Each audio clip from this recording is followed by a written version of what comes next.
Asaydıcı. Gedirəm başa vurum hər bir xidməti.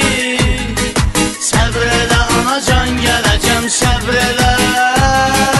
Borcumuzdur bir il yarım müddəti. Verilsə fərman, gələcəm səbr elə.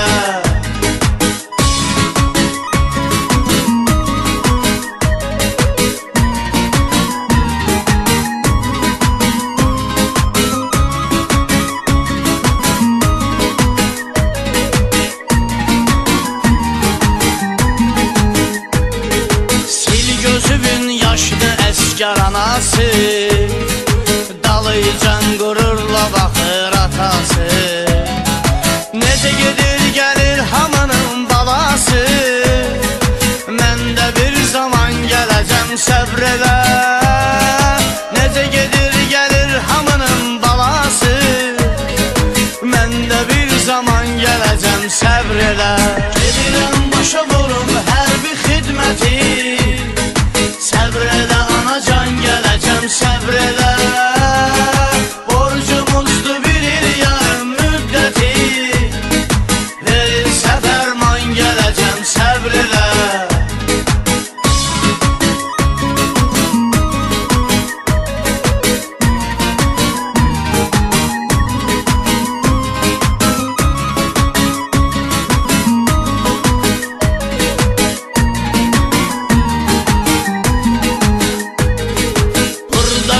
Mənim əskər yoldaşım, xatirələrlə doludur yaddaşım.